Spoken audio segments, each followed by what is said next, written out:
Closing call में आपका स्वागत है। आपके साथ मैं हूं अभिषेक सत्यव्रतम और दिल्ली स्टूडियो से मेरे साथ है मेरे सहयोगी डिम्पी कालरा। बाजार में आज हम देख रहे हैं कि बिकवाली हावी होती हुई दिख रही है। 22,000 के लेवल के आसपास जाकर निफ्टी कारोबार कर रहा है। 250 अंकों के आसपास की कमजोरी है निफ्टी में।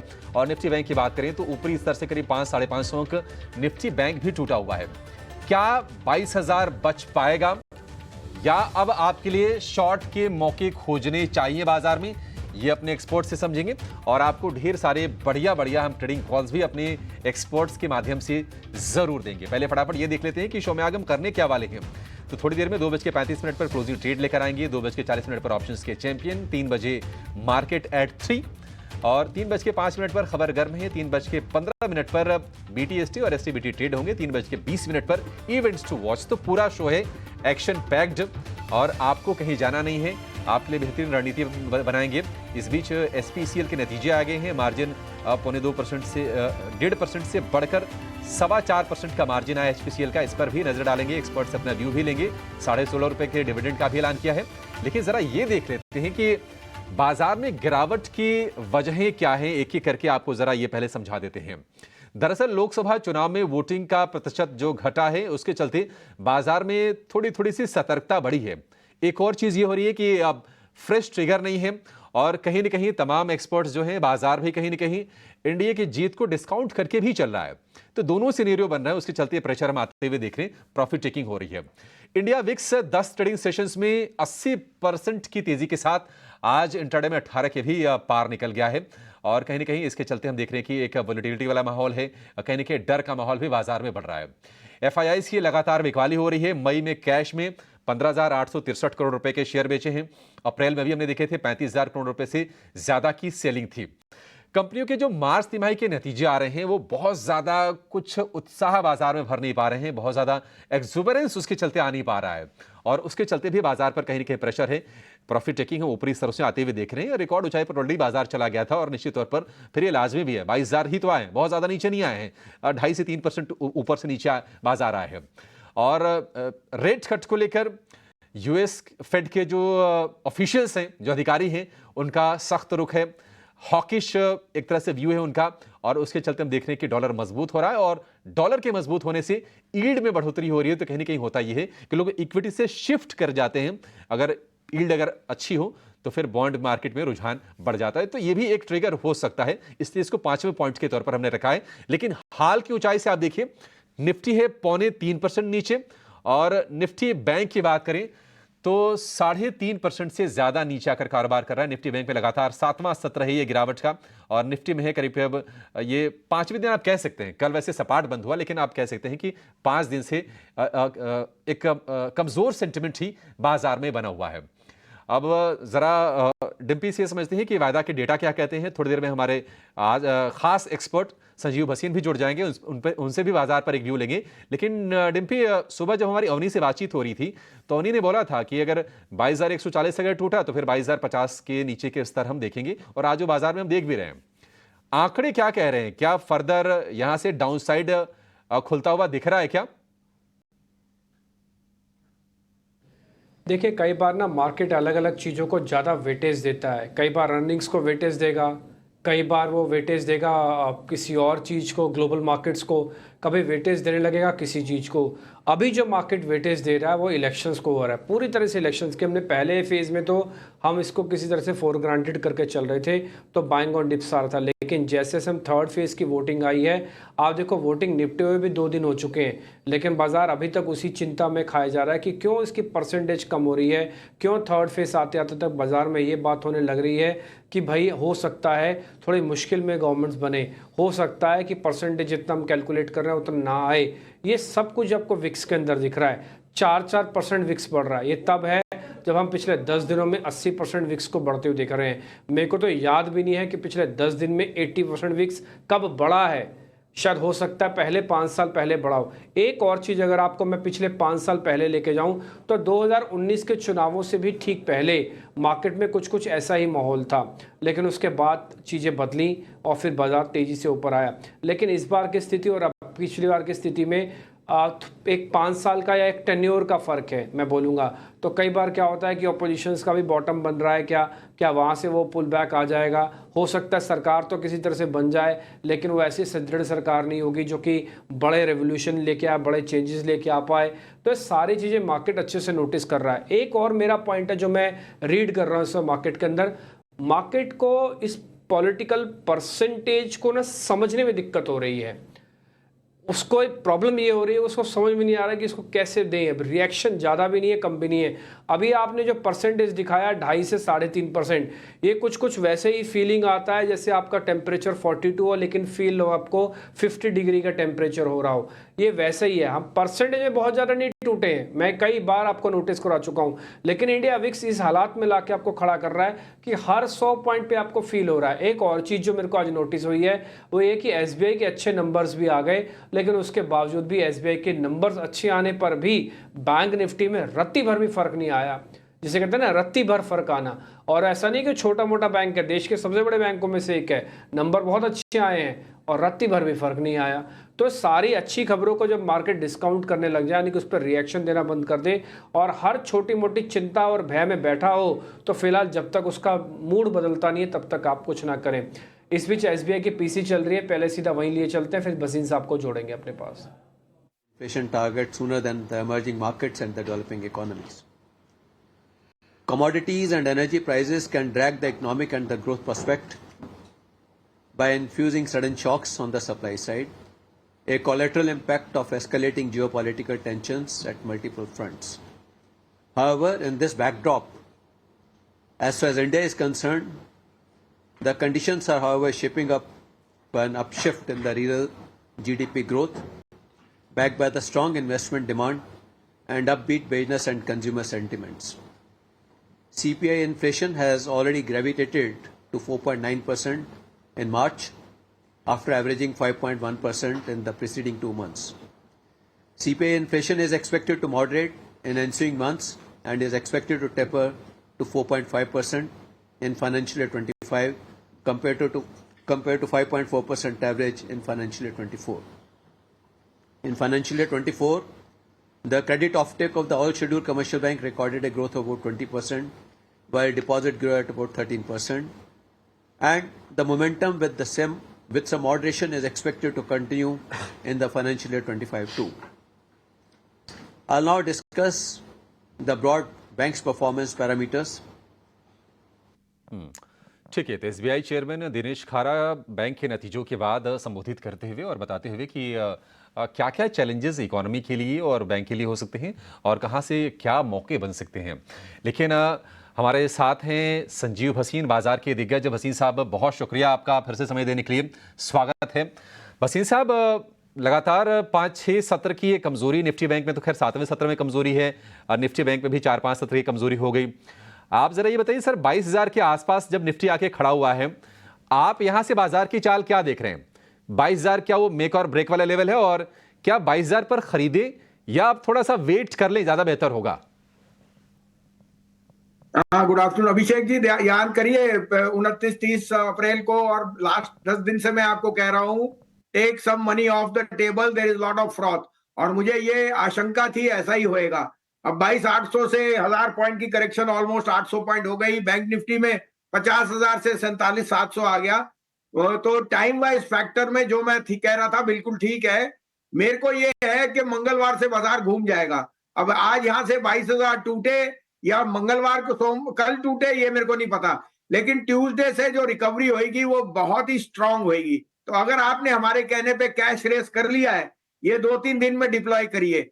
Neither can you catch a top और a bottom, but most of the damage is done. आज और कल में बॉटम बन जाएगा, शायद आज ही बन जाए, मुझे नहीं पता, लेकिन मैं कहूंगा time wise correction will finish on the 14th। 14 तारीख से बाजार वापस घूमेगा। साहब, अगर हम नतीजों की बात करें, आप तो मान के चल रहे हैं कि अच्छा मंगलवार से घूम जाएगा बाजार।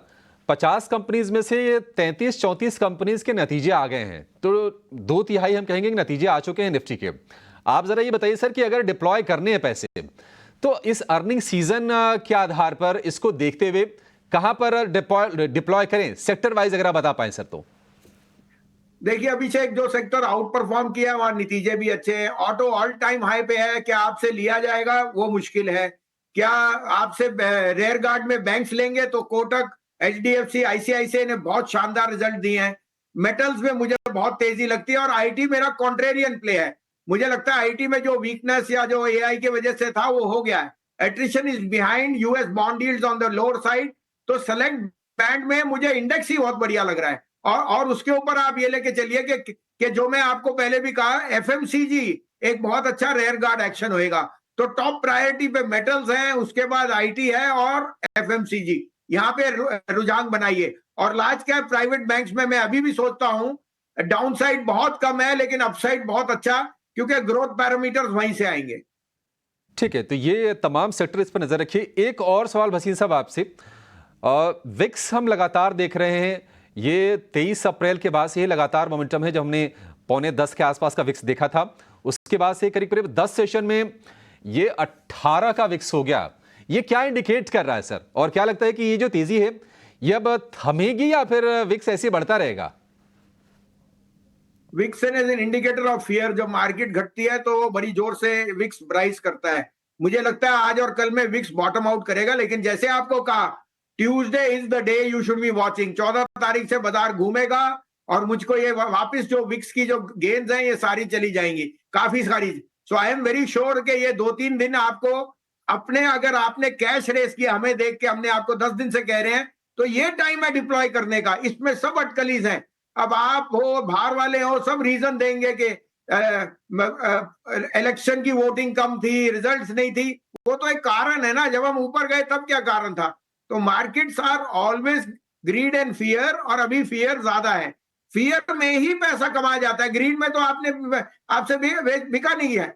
अब आपका टाइम है पैसा डिप्लॉय करने का। अच्छे शेयर लीजिए, अच्छे बैंक्स, अच्छे आईटी, अच्छे मेटल और अच्छे एफएमसीजी स्टॉक्स।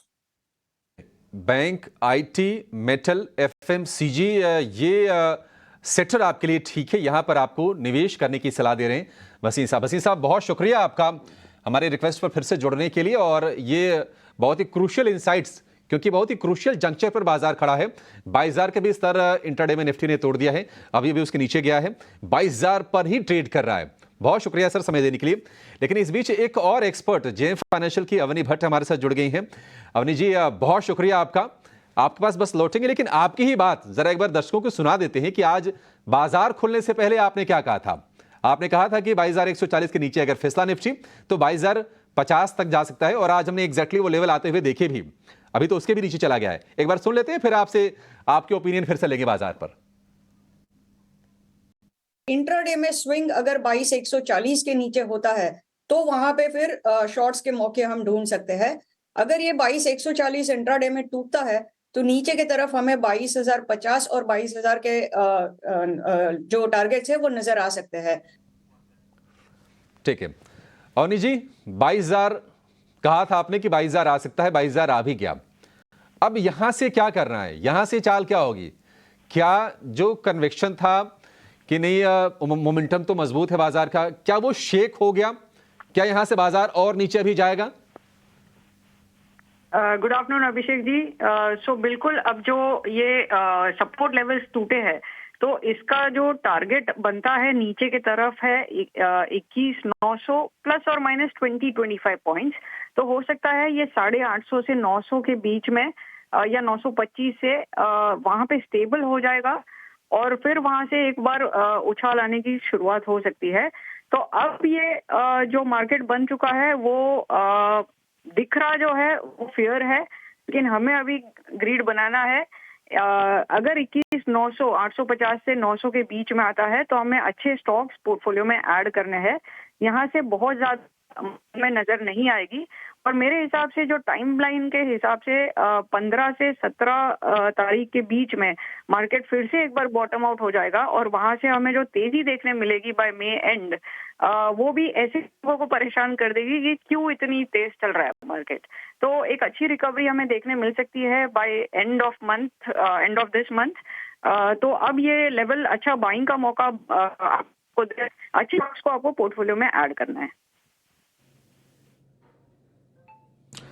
ठीक है, आगे की आगे देखा जाएगा, लेकिन फिलहाल तो मार्केट इस समय ये स्थिति कह रही है कि आपको दूर जितना रह सको उतना रहो। ये इंडिया विक्स आपको इतना डिस्टर्ब कर रहा है, इतना परेशान कर रहा है, मैं आपको बता नहीं सकता। और मैं तो कई दिनों से इसी इंडिया विक्स को आपको बार बार बार बार नोटिस करवा रहा हूँ, ये रहिए। और एक और चीज़ अवनी भट्ट ने ये कहा कि आगे चल के हो सकता है तेज़ी आए। मेरा तो एक ही मानना है, अति हर चीज़ की बुरी है। अति गिरावट, अति चलना, ये दोनों ही खराब है। अति गिरावट भी खराब है ना, तो अति चलना भी खराब है। फिलहाल रेंज में रहे, मार्केट तरीके से चले, सिस्टम से चले, तब समझ में आता है। हमारे साथ और मेहमान भी जुड़ रहे हैं। अवनी बहुत शुक्रिया, थैंक यू वेरी मच।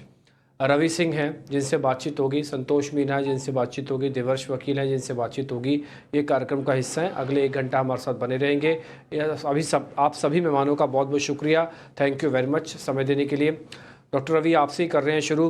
अगर मैं आपसे पूछूं, मैं 1 मिनट के लिए आपको एनालिस्ट के पदवी से हटा देता हूं, एक इन्वेस्टर बता देता हूं, आप पैसा लगाओगे या अभी भी आपके मन में डर है, आप पैसा नहीं लगाओगे? देखिए, जिस हिसाब से अभी डिस्कशन चल रही है डिम्पी जी, आपने इतना बढ़िया तरीके से बताया कि एनालिस्ट का हो या फिर इन्वेस्टर का, उसका कॉन्फिडेंस जरूर बिल्डअप होगा। और मोटा मोटी एक चीज जो समझ में आ रही है वो यही आ रही है कि मार्केट जो करेक्शन दे रही है, डिप दे रही है, इसमें स्टॉक स्पेसिफिक अच्छे स्टॉक्स की बाइंग यहाँ पर जरूर करनी चाहिए। अब ओवरऑल अगर यहाँ पर सेंटीमेंट देखते हैं तो मुझे लगता है कि मौका है, और मौके पे चौका मारना है तो फिर आपके चैनल को फॉलो करना चाहिए। आपने बात करी, अभी देखिए एसबीआई की बात करी, मैं एसबीआई पे ही सबसे पहले अभी स्टॉक की अगर देखता हूं तो मुझे लगता है कि नंबर्स अच्छे रहे हैं, कमेंट पॉजिटिव रहे हैं, बढ़ेगा। घटने के चाल हालात नहीं दिखाई दे रहे। जो गिरना था 827 से, वो गिर के 807 का डिप फ्यूचर में बना चुका है, तो मौका मिल रहा है। तो स्टॉक स्पेसिफिक स्ट्रैटेजी रखिए। निफ्टी में थोड़ी गिरावट होगी, गिरावट अगर जैसे अभी देखते हैं कि 22,000 का लेवल स्पॉट में टूटा है, तो 21,800 के संकेत दिखाई दे रहे हैं, लेकिन डरना नहीं है। आपको स्टॉक अच्छे चूज करने हैं। तो मुझे ऐसा लगता है कि मैं अगर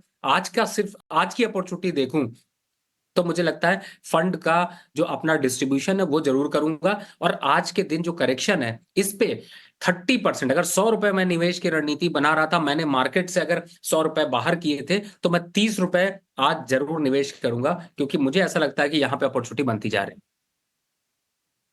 ले दे रुको, ठीक है। आप ये कह रहे हैं कि 30% आप पैसा इन्वेस्ट करेंगे। बात में आपने ये भी बता दिया कि एसबीआई जैसा शेयर आपके लिए ठीक है। आपने उसके रिजल्ट सुने, कमेंट्री सुनी, मैनेजमेंट को भी हम सुन रहे थे थोड़ी देर पहले। और मेरे को भी ऐसा लगता है कि बाज़ार कई बार क्या होता है, यूफोरिया में अच्छी चीज़ों को इग्नोर मारता है। तो अब अच्छी चीज़ों को जब इग्नोर मारे, उसको आप लिख लो, आप नोटिस कर लो। बाज़ार इग्नोर मार रहा है ना, आप तो नोटिस करो, तब की तब देखेंगे जब मार्केट ऊपर आएगा। फिलहाल अच्छे शेयर्स को पकड़ना आपका मेहनत का काम है, यही मेहनत मार्केट के अंदर रिक्वायर्ड है इस समय। देवर्ष वकील भी है, संतोष मीना भी है। संतोष सर, आपके ट्रेड कौन से हैं, जरा बताएंगे आप? First of all good afternoon Dimpy. So इस कमजोरी के बाजार में मैं अभी एक ही स्टॉक पे फोकस कर रहा हूँ, तो मेरी नजर है सन टीवी पर। इस कमजोर बाजार में भी अच्छी स्ट्रेंथ दिखा रहा है, और आप नोटिस करोगे तो यहाँ काफी ज्यादा लॉन्ग बिल्डअप होते नजर आ रहे हैं। तो कहीं ना कहीं स्टॉक में कुछ मार्केट साइंस करके चल रहा है। जैसे स्टॉक के 670 निकालेगा, एक बड़ी तेजी बन सकती है, तो यहाँ पे खरीदारी करना चाहिए। मेरा जो टारगेट है 700 रुपए तक का आ रहा है। यहाँ पे आप जो स्टॉप लॉस मेंटेन करके चल सकते हो, वो आप 657 का स्टॉप लॉस मेंटेन कीजिए, और 700 का टारगेट रहेगा। ठीक है, सन टीवी आप कह रहे हैं कि बढ़िया चल सकता है। 700 का आज सुबह ही 11 बजे के आसपास का समय होगा, या उससे थोड़ा सा पहले। हमारे साथ एक टेक्निकल एनालिस्ट थे, उन्होंने भी एक सन टीवी का ऑप्शंस का ट्रेड दिया था। एग्जैक्टली मेरे को उनकी कॉल की स्ट्राइक याद नहीं है, शायद 20-22 रुपये की कॉल थी। वो कह रहे थे कि 20 रुपये का स्टॉप लॉस रख लो, 6,000-12,000 रुपये की प्रॉफिट कैलकुलेशन थी। अगर पुराने वाले किसी रन ऑर्डर से वो मिल पाए ना, जरा वो भी दिखा पाना। नहीं मिले तो कोई बात नहीं, छोड़ दो। आप सिर्फ संतोष सर के सामने वाले ट्रेड से समझ लो। आप टारगेट है 700 का, 657 का एक स्टॉप लॉस है, ध्यान रखा जाए। जो ये शेयर है, ये थोड़ा सा पॉलिटिकल ड्रिवन शेयर भी है, साउथ इंडिया का है, तो इस पॉइंट ऑफ व्यू से भी आपको ध्यान में रखना चाहिए। संतोष सर, एक ही शेयर है क्या? हाँ डिम्पी, अभी का जैसा मार्केट का मोमेंटम है उस हिसाब से मैंने एक ही शेयर चूज किया है। हाँ, नहीं, ये समझदारी भी है। आप एक ही शेयर रखो या 2 शेयर रखो, जैसे आपको रखना है, लेकिन पक्के शेयर रखो। अभी तक की चर्चा में, जितनी भी हमारी अब तक की चर्चा हुई है, हमारे को डॉक्टर रवि सिंह कह रहे हैं कि एसबीआई जैसे शेयर्स पे रखो ध्यान। आप कह रहे हैं कि सन टीवी रखो। देखो बाजार टूट रहा है, लेकिन दोनों कॉल्स बाय की आई हैं। आप ध्यान दे रहे होंगे इस बात का, लेकिन बहुत ही स्पेसिफिक हो रहा है सब कुछ मामला। देवर्ष वकील हमारे साथ हैं, उनसे ज़रा पता कर लेते हैं। देवर्ष, मार्केट में एक चीज़ की सेंस और हो रही है कि धीरे धीरे करके ना कुछ एक सेक्टर का रिवर्सल भी आ रहा है। इस गिरावट के साथ साथ में थोड़ा सा ट्रस्ट बढ़ा है आईटी पे, पिछले 3-4 दिनों में आईटी ने बाजार को चलाया तो नहीं, लेकिन बाजार को बहुत ज़्यादा गिरने से रोका ज़रूर है। हमको जरा बताएंगे आप आईटी पे कितना ट्रस्ट करते हैं और कोई शेयर एक? आईटी में जो पहले एट्रिशन की बात थी, काफी कुछ हायरिंग में फ्रीज था, वो अभी रिसेंटली ये जो रिजल्ट्स आए उससे पता चल रहा है कि अभी वापस हायरिंग शुरू हुई है। तो वो बताता है कि सिचुएशन वहां पे थोड़ी इंप्रूव हो रही है, पर वैल्यूएशन अभी भी कोई इतने स्ट्रांग नहीं लग रहे। अभी हमारे जो आईटी स्टॉक्स के सारे जो स्टॉक्स बड़े स्टॉक्स कवरेज में है, वहां पे क्लियर कट कोई बाई हमारा नहीं है। काफी स्टॉक्स में अभी यहाँ से 5 से 10% तक का जो गिरावट आएगा, तब जाके कोई आईटी के जो दिग्गज शेयर है जैसे इन्फोसिस हुआ, विप्रो या तो टीसीएस हुआ, उनमें अभी 5 से 6%, 10% नीचे शुरुआत होगी। तो मैं अभी वेट करूंगा आईटी शेयर्स में इन्वेस्ट करने के लिए। टेक्निकली इतना गिरने के बाद, थोड़ा गिरावट के बाद थोड़ा टेक्निकल बाउंस आ सकता है, पर लॉन्ग टर्म इन्वेस्टमेंट के लिए अभी मैं जल्दबाजी नहीं करूंगा। आईटी में थोड़ा सा अभी इंतजार करेंगे, थोड़ा सा समय लेंगे, जल्दबाजी करने की सलाह नहीं है आपको। लेकिन रवि से जरा समझ लेते हैं कि उनके शेयर कौन से हैं। रवि की कॉल सभी छूट गई थी। रवि जी बताइए, आपके शेयर कौन से हैं इस वक्त? वैसे तो एसबीआई के रिजल्ट की वजह से मैं वेट कर रहा था, तो वो तो एक शेयर था ही, लेकिन मैं यहाँ पर दो स्टॉक्स को फोकस कर रहा हूँ। पहला है बैंक ऑफ बड़ौदा, जो कि मुझे लगता है कि करंट लेवल से यहाँ पर अट्रैक्शन दिखा सकता है, और अच्छा है कि ये 280-85 के लेवल्स के बाद अब 263 पे ट्रेड हो रहा है, तो करंट लेवल पर बाय की रणनीति बनानी चाहिए। स्टॉप लॉस बहुत छोटा है, टारगेट उस हिसाब से काफी अच्छा है, 285 के टारगेट आ सकते हैं। दूसरा जो स्टॉक मैंने लिया वो फ्यूचर का सेल का लिया है। डिम्पी जी को मैं जिस हिसाब से कह रहे थे, मैंने सोचा रिस्क कम लेते हैं, इन्वेस्टर को भी रिस्क कम दिलाते हैं और सेफ होके चलते हैं। एक चढ़ेगा एक गिरेगा, और ऐसी स्ट्रैटेजी बनाते हैं। तो यहां पर इस समय भारतीय एयरटेल को आप सेल करके चल सकते हैं। छोटा ही टारगेट है, बहुत लंबा नहीं है, लेकिन आज के और कल के बीच में जो आपको मौका मिल सकता है वो प्रॉफिटेबिलिटी यहां पर बन सकती है। 1270 के आसपास के टारगेट, 1305 के आसपास का स्टॉप लॉस। हालांकि जब कॉल दिया था तब 1295 था, थोड़ी गिरावट ज्यादा आई है, लेकिन बट कोई बात नहीं, अभी भी आप पोजीशन को होल्ड करें, टारगेट थोड़ा और इंक्रीज कर सकते हैं, 1260 का लेकर चल सकते हैं। ठीक है, भारतीय एयरटेल, इसमें फ्यूचर में आपको शॉर्ट करने की सलाह है। 1260 के टारगेट के लिए 1305 का स्टॉप लॉस, और बैंक ऑफ बड़ौदा में खरीदारी करने की सलाह है। हालांकि बीओबी आज जहां पर खुला वहां से ये शेयर ऑलमोस्ट अपने सारे के सारे गेंस गंवा के ये बिल्कुल सपाट हो गया है 263 के आसपास। आज हमने इसमें 271 के लेवल्स देखे। बीओबी वर्ल्ड जो इनका ऐप है उस पर नए ग्राहक जोड़ने पर जो रोक लगी थी, आरबीआई ने वो रोक हटा ली है, और उसके चलते आज शुरुआती तेजी तो थी, लेकिन बाजार की जैसे कमजोरी है उस कमजोरी में सारी की सारी तेजी हवा हो गई है। लेकिन आपको फिर भी इसमें खरीदारी करने की सलाह दी है आपके लिए यहाँ पर, और बल्कि कंफर्ट बन जाएगा। और इसके लिए जो टारगेट होंगे वो होंगे 285 रुपये के, स्टॉप लॉस 258 रुपये का। ये रहे रवि की दोनों के दोनों शेयर, एक लॉन्ग एक शॉर्ट। एक छोटा सा ब्रेक लेंगे और ब्रेक के बाद जब लौटेंगे तो और भी कई बजिंग स्टॉक्स पर चर्चा करेंगे, और मार्केट एट 3 भी लेकर आएंगे 3 बजे, जहां पर बाजार खुलने के बाद स्टॉक्स में एक्शन का पूरा लेखा जोखा होगा, आप कहीं जाएगा नहीं।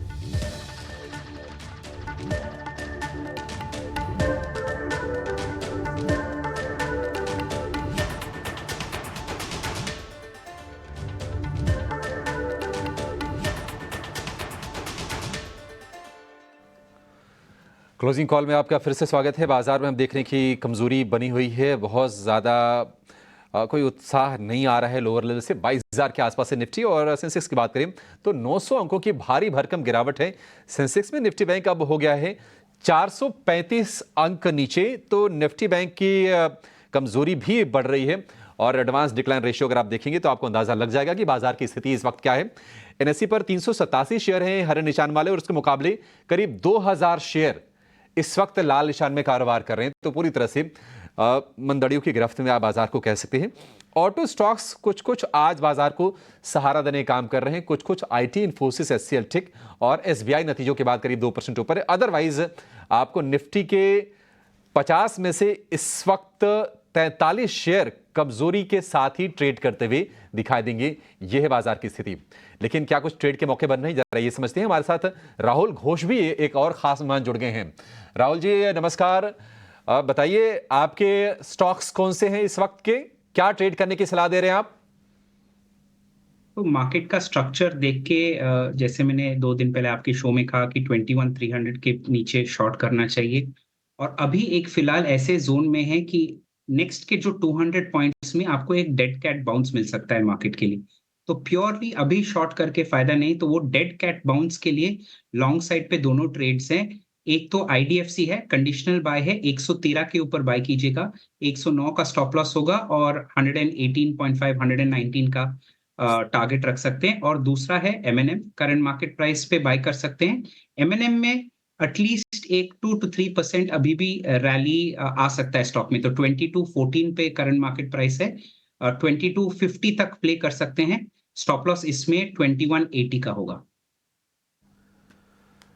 ठीक है, एमएनएम में आपके लिए मौके बनेंगे। एक और छोटे से ब्रेक का वक्त हो गया है, बहुत छोटा सा ब्रेक लेंगे, फौरन हाजिर होंगे, आप कहीं जाएगा नहीं।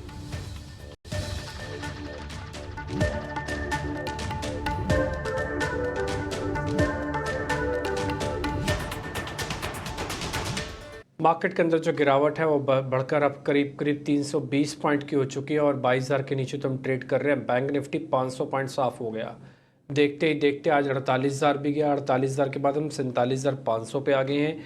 आप ना अपने मन की बात ना मानिए, मैं फिर से बोलूँगा, अपने डाटा की बात मानिए। कई बार ऐसा हो सकता है, जैसे ये मेरे साथ भी है, मैं भी स्क्रीन देख रहा हूँ तो मेरे को ऐसा लग रहा है और कितना तोड़ेंगे, अब तो पुल बैक आया, अभी 1 घंटे में आया। ये 1 घंटा करते करते आप देखो, आप दिन भर का सेंसेक्स का चार्ट, निफ्टी का चार्ट, बैंक निफ्टी का चार्ट देख लो, वो 1 घंटा ही शुभ घड़ी नहीं आ रही है। ये 1 घंटे में अभी आ गया पुल बैक, अभी आ गया ना वाला एक कंसेप्ट बहुत खतरनाक है। और मैं एक इन्वेस्टर के तौर पर भी सोच सकता हूँ, एक एंकर के तौर पर भी और एक ट्रेडर के तौर पर भी, क्योंकि हम डाटा रोज़ ही देखते हैं, आपके सामने रोज़ बोलते हैं, रोज़ चीज़ें समझते हैं, 50 गेस्ट से रोज़ बात होती है। तो मैं सब समझ सकता हूँ कि इस समय आपके मन में क्या चल रही होगी। आपकी बेचैनी का लेवल मैं ऐसे ही लगा सकता हूँ, 10-10 शेयर F&O बैन में चले गए हैं। अभी तो सीरीज़ की शुरुआत है, लंबी सीरीज़ है, 30 मई तक जाएगी। खैर एनी हाउ, राहुल घोष से हम जरा एक चीज़ और पता कर लेते हैं।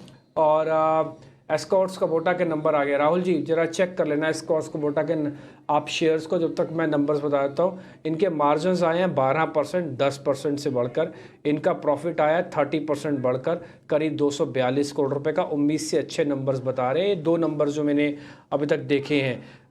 रेवेन्यू में शायद थोड़ा स्लाइड आया, एक बार आ जाएगा तो पता लग जाएगा। और 18 रुपये का पर इन्होंने डिविडेंड भी दिया है। यस, रेवेन्यू इनका घटा है 2082 का, बट मार्जिन्स अच्छे हैं, प्रॉफिट अच्छा, 18 रुपये का डिविडेंड है। ये अभी तक की जानकारी मेरे पास है।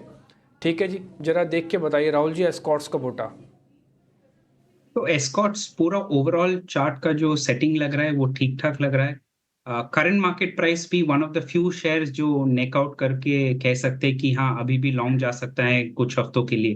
तो ये एक वैसा स्टॉक है, 3450 के आसपास ट्रेड कर रहा है। तो 3500 के ऊपर लॉन्ग जाइएगा, 3400 के स्टॉप लॉस पे रखे। स्ट्रक्चर अभी भी अच्छी है। ठीक है, आज सुबह हम आपसे कह रहे थे कि विक्स और बढ़ेगा, तो अभी हेडलाइंस में हमने डाला कि 18 को छुआ। अब 18 को छुआ हुआ नहीं, 18 के ऊपर आ गया और अभी 6% विक्स बढ़ गया है। आप इसी से अंदाज़ा लगा दो मार्केट में। एक तो नेगेटिव खबर बताओ मेरे को, आपको जो आज आपको दिखी हो, एक नेगेटिव खबर। क्या ग्लोबल मार्केट्स बहुत ख़राब थे? नहीं। क्या कोई अर्निंग्स ख़राब आई? नहीं। क्या कोई और प्रॉब्लम्स आपको नोटिफाई हो रही? नहीं। तो फिर क्यों गिर रहे हो? फिर क्यों विक्स बढ़ रहा है? वजह बहुत साफ है, मार्केट के अंदर एक ऐसा फियर है, वो सब लोग एक दूसरे के कान में बात डाल रहे हैं। जैसे मैंने आपसे कहा, आपने मेरे से कहा, मैंने उससे कहा, तो ये बात जग जाहिर हो गई।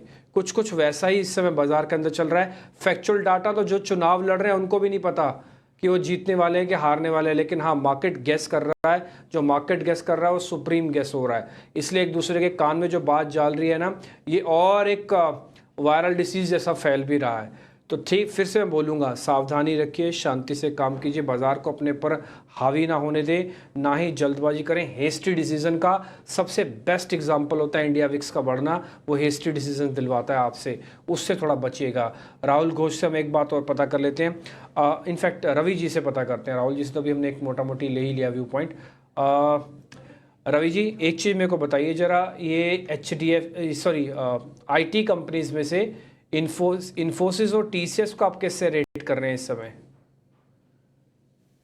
देखिए डिम्पी जी, ओवरऑल अगर पूरे सेगमेंट को देखा जाए तो जो सबसे कमजोर सेगमेंट था वो अभी तक आईटी ही चल रहा है, और अभी भी आगे आने वाले 1 से 2 क्वार्टर तक में अगर देखते हैं तो मुझे लगता है कि बहुत ज्यादा कॉन्फिडेंस यहाँ पर अभी गेन नहीं करेगा। और खास तौर से जो टीम के कैप्टन है जिनकी आपने बात करी, जैसे इन्फोसिस है, टीसीएस है, विप्रो है, एचसीएल है, टेक महिंद्रा है, इन सभी काउंटर में जो अभी के लेवल्स दिखाई दे रहे हैं इनमें से 5 से 8% की गिरावट के संकेत काफी ज्यादा है। टीसीएस ने कल थोड़ा सा पॉजिटिव रुझान जरूर दिखाया, लेकिन आज आप देखिए तो वो वापस से एक मोमेंटम जो है वो डाउन साइड का देखने को मिल रहा है। लेकिन आप जो बात कर रहे हैं डिम्पी जी, उसमें मैं थोड़ी सी चीजें ऐड करना चाहूंगा। बहुत अच्छी बात आपने कही कि मार्केट से मुंह देखी बातें ज्यादा फैल रही है, लेकिन आपको ये चीज ध्यान रखनी है कि देखिए इस समय आईटी कंपनीज का जो सिचुएशन है हो क्या रहा है कि आपने ऑटो देख लिया, टॉप पे चल रहा है, बैंक देख रहे हैं काफी हाई पे चल रहे हैं, एफएमसीजी हाई पे चल रहे हैं,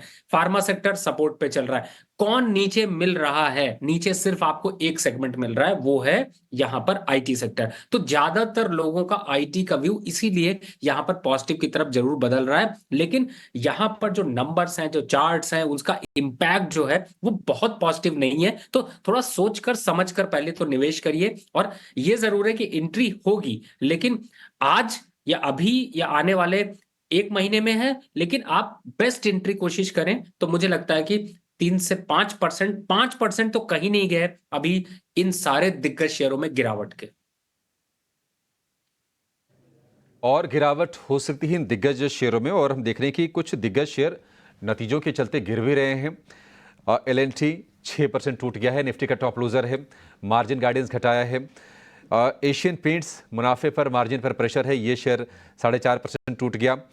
इसके अलावा कोल इंडिया, ओएनजीसी, बीपीसीएल एनर्जी वाले स्टॉक्स टूट रहे हैं, और कंजम्पशन में हम देख रहे हैं कि आईटीसी पर प्रेशर है और ब्रिटानिया पर प्रेशर है, 3 से 4% ये शेयर टूट गए हैं। क्या इन दिग्गजों में ये जो बड़े शेयर जो टूट रहे हैं, क्या ये गिरावट मौका है? ये भी अपने एक्सपर्ट से समझेंगे और जानेंगे कि आपको करना क्या है इन सभी के सभी स्टॉक्स में। लेकिन पहले ये देख लेते हैं कि मार्केट एट 3 में आज क्या है। बाजार खुलने के बाद किन शेयरों में एक्शन आज बढ़ा है या फिर एक्शन कम हुआ है? हमारे सहयोगी गौरव जावलकर हमारे साथ जुड़ गए हैं। गौरव जावलकर, आप कीजिएगा। गौरव, बताइए आज क्या फोकस में है? जी हाँ, तो आज अगर बात करें मार्केट चार्ट 3 में सबसे पहले शुरुआत करते हैं एसबीआई के साथ, क्योंकि अगर हम नंबर्स की बात करें तो एक स्ट्रॉन्ग नंबर्स हमें एसबीआई में देखने को मिले थे। नेट इंटरेस्ट इनकम जो है वो 3% से बढ़ा था। नेट प्रॉफिट जो है उसमें कहीं पे 20% से भी ज़्यादा अपटिक देखने को मिला। पीपीओपी भी 16% से बढ़ा है, और इसके अलावा अगर एसेट क्वालिटी में देखें तो एक इंप्रूवमेंट देखने को मिला था। नेट इंटरेस्ट मार्जिन भी सुधरे है, और इसी सब के चलते हुए अगर हम स्टॉक में भी देखें तो एक तेज़ी देखने को मिली थी आज के दिन में। अगली बात करते हैं एचपीसीएल की, क्योंकि अगर हम नंबर्स की बात करें तो मुनाफे में कहीं पे 437% का एक ग्रोथ देखने को मिला था क्वार्टर ऑन क्वार्टर बेसिस पे, क्योंकि एक लो बेस हमें देखने को मिला था। उसके अलावा अगर हम आई की बात करें तो 3% से बढ़ा है, बट उसके बाद कंपनी ने जो है 2:1 शेयर बोनस शेयर का इशू किया है। और इसके बाद अगर हम एबिटा की बात करें और पैट की बात करें तो वो कहीं पे बिलो एक्सपेक्टेशन था, और इसी के चलते हमने देखा कि एक डिक्लाइन देखने को मिला था आज के शेयर प्राइस में। अगली बात करते हैं अलेम्बिक फार्मा की, क्योंकि अगर हम नंबर्स की बात करें तो कंसोलिडेटेड आई जो है वो बढ़ के 7.9% से बढ़ा है। मुनाफा जो है उसमें भी हमें कहीं पे 17% का अपटिक देखने को मिला था। एबिटा मार्जिन में हमें कहीं पे सुधार देखने को मिला है 200 बेसिस पॉइंट्स का, जो अभी 17.1% पे है। और इसी के चलते आज अगर हम स्टॉक में देखें तो शुरुआत में तो ये स्टॉक जो है वो निगेटिव में था, बट उसके बाद थोड़ी रिकवरी हमें देखने को मिली थी।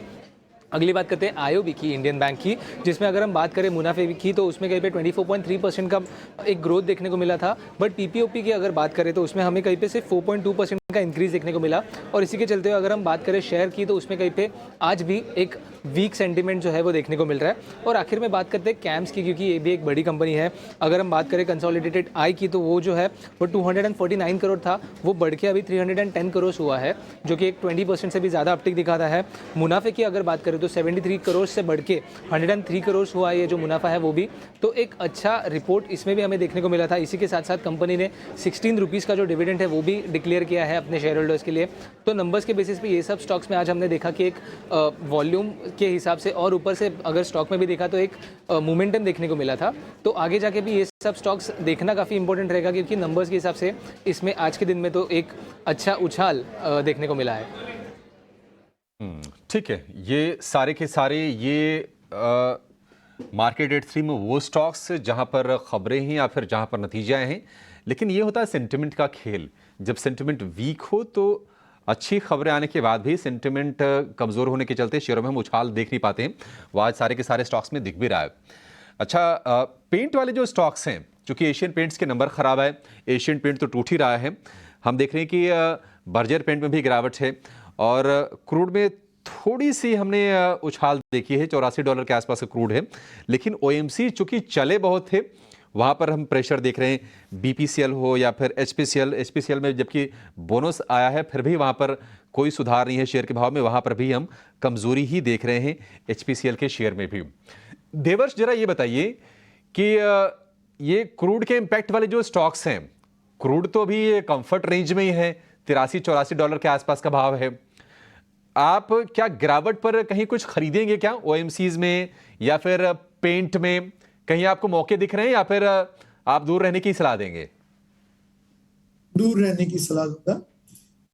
पहले जब ये कंपनी की वैल्यूएशन हो रही थी तब ऐसा माना जा रहा था कि इनको ज्यादा फ्रीडम मिलेगी, इनकी प्राइसिंग को वो क्रूड ऑयल के ऊपर नीचे होते ही वो अपनी प्राइसिंग को चेंज कर पाएंगे। पर आपने देखा कि लास्ट के 1-2 साल में इनका काफी बड़ा डी रेटिंग हुआ है। गवर्नमेंट की तरफ से जो पहले प्राइसिंग की इतनी फ्रीडम थी वो नहीं, तो वो एक बड़ा फैक्टर है। ऑयल मार्केटिंग कंपनियों को अभी इतनी फ्रीडम नहीं, इसलिए इसमें वैल्यूएशन का डी रेटिंग हुआ है। और अभी इलेक्शन का माहौल है, अभी तो लगता नहीं है कि क्रूड ऑयल में अगर कोई बड़ा इंक्रीज आती है तो भी ये लोग अपने प्रोडक्ट के प्राइसेस बढ़ा पाएंगे। इलेक्शन के बाद अगर स्ट्रॉन्ग गवर्नमेंट आई और फिर अगर कोई डिसइन्वेस्टमेंट की या ऐसी कोई बात आई तब PSU में आप इन्वेस्ट करेंगे। अभी वेट करना चाहिए। ठीक है, अभी वेट करना चाहिए। ठीक है, बाजार अगर आप देखेंगे इस वक्त सेंसेक्स 1000 पॉइंट नीचे है, 72,450 के आसपास से, यानी कि अभी कुछ दिनों पहले आप 75,000 के लेवल देख रहे थे, वहां से 2,500 पॉइंट सेंसेक्स टूटकर कारोबार कर रहा है। इस वक्त है दिन के निचले स्तर पर। निफ्टी की बात करें 330 अंक नीचे 21,970 के आसपास, और निफ्टी बैंक है 500 अंक नीचे 47,500 के आसपास कारोबार कर रहा है। किसी भी रिकवरी के, कहते हैं इंटरडे में 25-50 पॉइंट की भी रिकवरी, वो भी नहीं आ रही है। माहौल थोड़ा सा खराब ही है। एक छोटा सा ब्रेक लेंगे और ब्रेक के बाद अपने एक्सपर्ट से जब जाएंगे उनके पास तो उनसे ये जानने की कोशिश करेंगे कि BTST या फिर STBT आज आपको मौके कहां पर मिल रहे हैं कमाई करने की, इस पर फोकस करेंगे। आप कहीं जाएगा नहीं।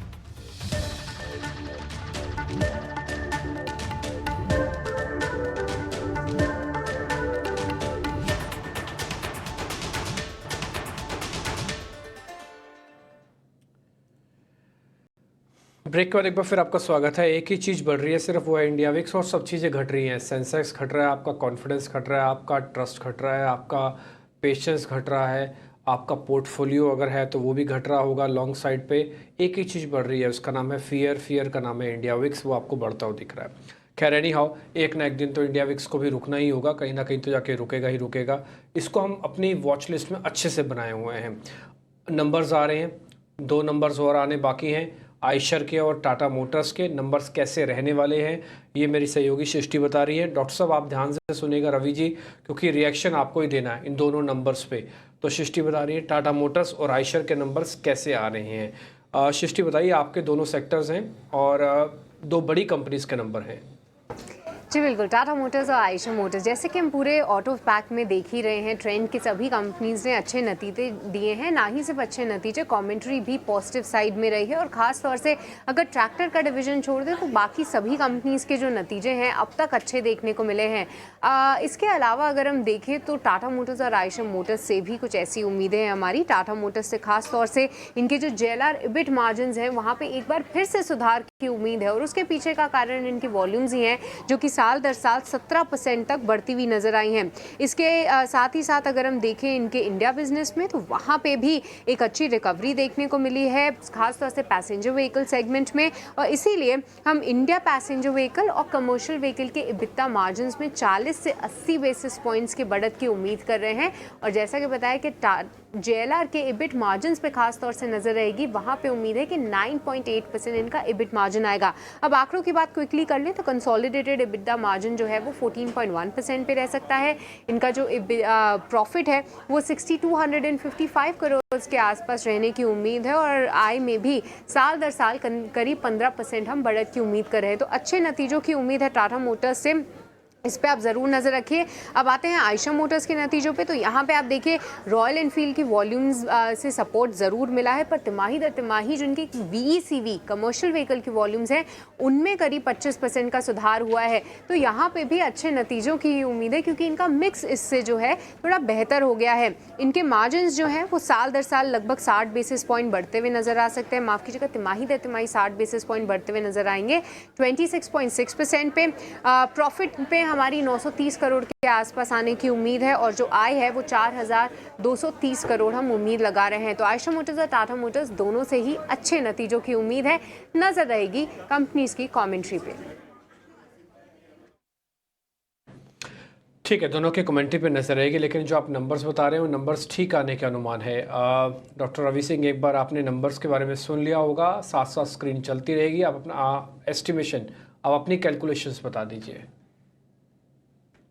डिम्पी जी, बहुत रॉकेट साइंस तो नहीं, लेकिन एक सिंपल सी चीज समझ में आई कि जो अभी टाटा मोटर्स है वो ज्यादा स्ट्रांग पोजीशन पे खड़े हुए हैं, मार्जिन्स उनके एबिटा अच्छे इंप्रूव कर गए हैं और ओवरऑल स्ट्रक्चर यहाँ पर ज्यादा स्ट्रांग दिखाई दे रहा है। मैं यहाँ पर अगर दोनों का कंपैरिजन की बात कर रहा हूँ और बात करें आयशर मोटर की तो वो भी यहाँ पर काफी अच्छा है, लेकिन थोड़ा सा एक इम्पैक्ट वहां पर ज्यादा दिखाई दे रहा है। तो ओवरऑल फंडामेंटल नंबर अच्छे हैं, लेकिन जो स्ट्रैटेजी मुझे समझ में आई, मार्केट की अभी जो सिचुएशन है, अगर आप फ्यूचर में ट्रेड करने वाले हैं तो दोनों का पेयर क्रिएट कर सकते हैं, टाटा मोटर को बाय और यहाँ पे आयशर मोटर को सेल। लेकिन ये पेयर ट्रेड वालों के लिए है, ना कि इंडिपेंडेंट ट्रेड के लिए। अब अगर ओवरऑल स्ट्रक्चर देखते हैं तो यहां पर टाटा मोटर अभी भी बाय है और अपसाइड टारगेट होगा 1250 रुपए का।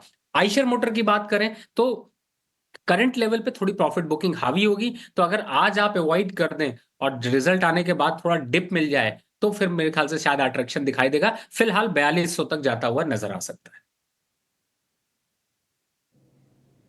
ठीक है, 4200 तक भी जा सकता है ये शेयर।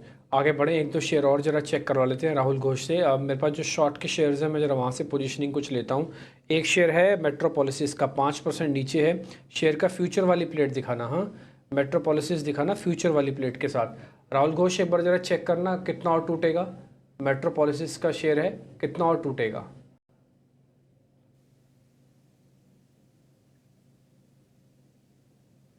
सॉरी, स्ट्रक्चर के हिसाब से तो डाउनवर्ड ट्रेजेक्टरी ऑलरेडी शुरू हो गया है। एक राउंडिंग टॉप बनाया है, राउंडिंग टॉप से ब्रेकआउट हुआ है नीचे के साइड में, तो डाउनवर्ड मूव लग रहा है। बट एक पॉइंट मैं यहाँ पे कहना चाहूंगा कि थोड़ा सा ओवरसोल्ड है निफ्टी।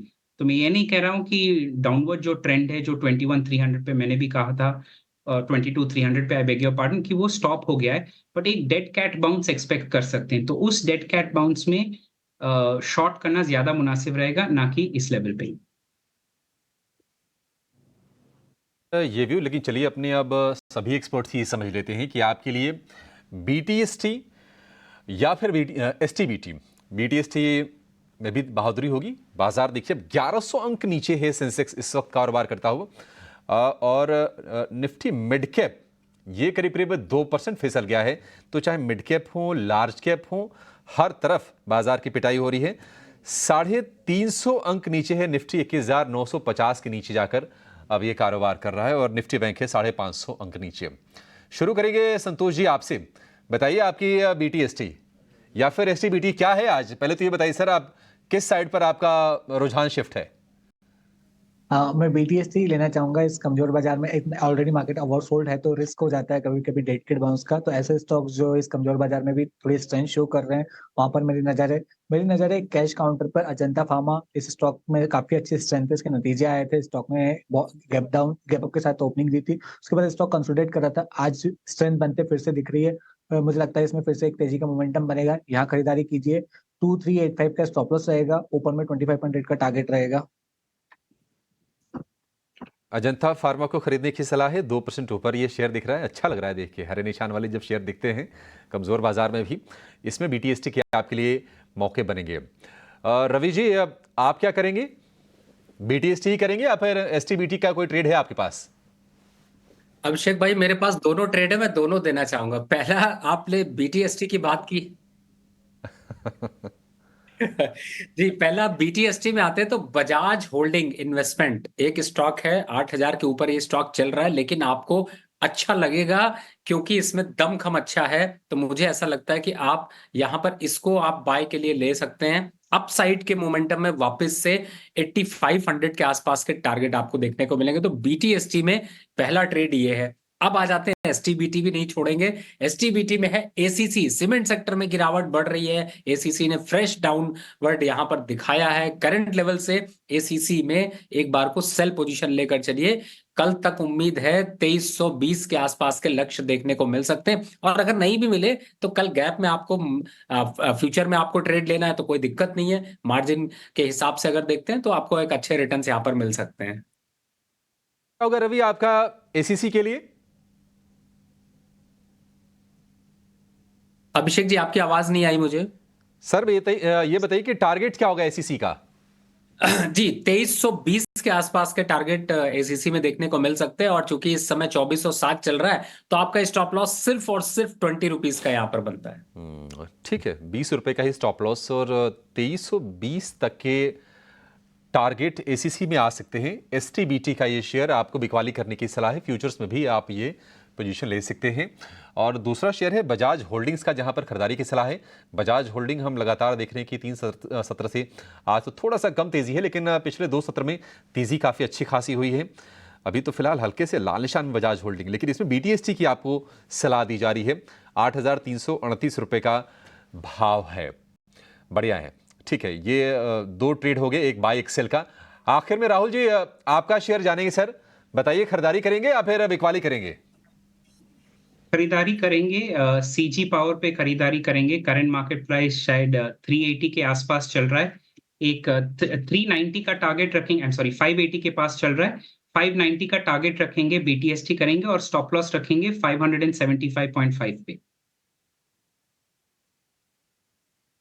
ठीक है, BTST CG पावर में करने की सलाह है। ये राय आपके लिए राहुल जी की तरफ से। कुछ और स्टॉक्स पर जरा व्यू लेते हैं, और कुछ कमजोरी वाले शेयर, क्या वहां पर कॉन्ट्रा बाई के मौके बन रहे हैं? PFC आज हम देख रहे हैं कि ये शेयर फिर से कमजोरी की गिरफ्त में आ गया। BHEL ये कमजोर है। देवर्ष जी, जरा आप चेक कीजिए, कहीं पर आपको लगता है कि रिवर्सल के संकेत आएंगे आगे? क्या गिरावट, ये खरीदारी का मौका किसी शेयर में बन रहा है जो PSUs है जहां पर आज हम कमजोरी देख रहे हैं? PSU में मैं अभी थोड़ा कॉशियस हूं, पर जो आपने बात की PFC की, वहां पे अभी गवर्नमेंट में RBI ने एक ड्राफ्ट प्रोजेक्ट गाइडलाइंस दी थी। उसके पीछे जो गिरावट आई थी, वहां पे जो प्रोविजनिंग 0.5% थी, उससे बढ़ा के 5% करने की बात थी। मुझे लगता है कि ये प्रैक्टिकल नहीं है। आगे जाके डिस्कशंस होंगे और वहां पे हमें पता चलेगा कि ये आगे इम्प्लीमेंट होने के चांसेस कम है। तो ये जो बाजार में गिरावट है, जो अनसर्टेनिटी के पीछे मार्केट गिर रहा है, अगर उसमें आपको लॉन्ग साइड इन्वेस्टमेंट करना हो तो नेक्स्ट 1 महीने में धीरे धीरे PFC में या REC में लॉन्ग टर्म के लिए इन्वेस्ट कर सकते हैं। वहां पे रिजल्ट्स अच्छे थे, और मुझे लगता है ये जो गिरावट है जो RBI की गाइडलाइंस के पीछे आई है, उसे इम्प्लीमेंट नहीं किया जाएगा। तो वो लॉन्ग टर्म के लिए नीचे के भाव पे आप इन्वेस्ट करने की सलाह मैं दूंगा। मार्केट 2 मिनट के बाद बंद हो जाएगा, और 2 मिनट के बंद होते ही कम से कम आज का जो कार्नेज है, आज की जो दिक्कत है, वो मार्केट के साथ रुक जाएंगी। फिर कल की कल देखेंगे। कल एक और चीज़ आपको ध्यान रखनी पड़ेगी। अगर आप ऑप्शंस का ट्रेड देख रहे हैं ना, तो आप ये चीज़ नोटिस कर रहे होंगे कि वो बाज़ार को ना फेवर तो खैर क्या, और प्रेशर में धकेल रहे हैं। और ये टिपिकली ऑप्शंस की एक्सपायरी का काम होता है। लोग कम प्रीमियम वाली कॉल्स को सबसे पहले चेक करते हैं। जैसे आज आप मेरे से पूछेंगे कि मैं सबसे पहले क्या चेक करूंगा, मेरे को लग रहा है 5 दिन से बाजार टूट रहा है, मैंने क्या किया कि कोई भी कॉल उठाऊंगा, सस्ती सी कॉल नियर बाय की जो स्ट्राइक की लगती होगी, पहले उसको चेक करूंगा। ये ह्यूमन नेचर है कि हम सस्ता और टिकाऊ और ये सब चीज़ पहले देखेंगे, लेकिन मार्केट वहीं पैसे नहीं देगा, क्योंकि वहाँ पे मेजोरिटी हिस्सा चला गया। वो मिनोरिटी को ही पैसा देगा, मेजोरिटी का पैसे से ही तो मिनोरिटी को बल्क में पैसा दिया जाएगा। इसलिए 10 में से 9 लोग पैसा गंवाते हैं, जो एक कमाता है वो उस 9 लोगों के कमाने के बराबर होता है। ये एक मार्केट का मोटा मोटी सेंस है। खैर आज मार्केट बंद हुआ है, आप टोटल 12 में से 4 शेयर हरे निशान के देख पा रहे हैं, 8 शेयर बैंक निफ्टी के लाल निशान में देखे हैं। पहले सुबह ऐसा नहीं था, दिन में ऐसा हुआ है। इसके अलावा निफ्टी के सिर्फ 7 ही शेयर हैं जो आज हरे निशान में हैं। 43 शेयरों के अंदर आज नुकसान है। लेवल के हिसाब से आज डैमेज क्या हुआ है, आज हमने 22,000 का साथ भी छोड़ दिया। पहले हमने 22,400 छोड़ा, फिर 200 छोड़ा और आज में 22,000 भी छोड़ दिया। तो ये एक बैक टू बैक सपोर्ट टूट रहे हैं। 3 सपोर्ट थे और इस सीरीज़ का सपोर्ट था टिपिकली 22,000। जब हमने सीरीज़ को स्टार्ट किया था तो लगता नहीं था कि 22,000 आसानी से टूट जाएगा, बट टूटा। इसके अलावा इंडिया विक्स में 6% का इजाफा, इंडिया विक्स रुकने का नाम नहीं ले रहा। एडवांस डिक्लाइन आपकी स्क्रीन पर लगी हुई है। एडवांसेस सिर्फ 300 शेयर है, उसके अगेंस्ट में डिक्लाइंस देखो 2,000 हैं, जबकि ये रेशो आज सुबह 1:2 की थी। सुबह 1000 से ज़्यादा शेयर प्लस थे, तब सिर्फ 500 शेयर डिक्लाइंस में थे। यानी कि बाजार खुलने के बाद जो पैनिक आ रहा है ना, वो ज़्यादा आ रहा है। मैं फिर से आपसे बोलूँगा, बाजार खुलने से पहले और खुलने के बाद की रणनीति में बहुत फ़र्क है।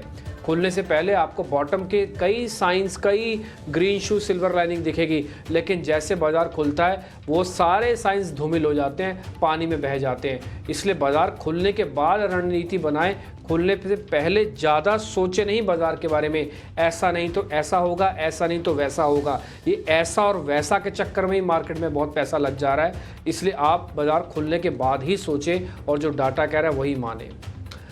ठीक है, तो आज कुछ ज़्यादा बताने के लिए है भी नहीं। 500 पॉइंट का झटका लगा है फिर से एक बार निफ्टी को। HDFC, रिलायंस की दोनों की वेटेज किसी काम नहीं आई।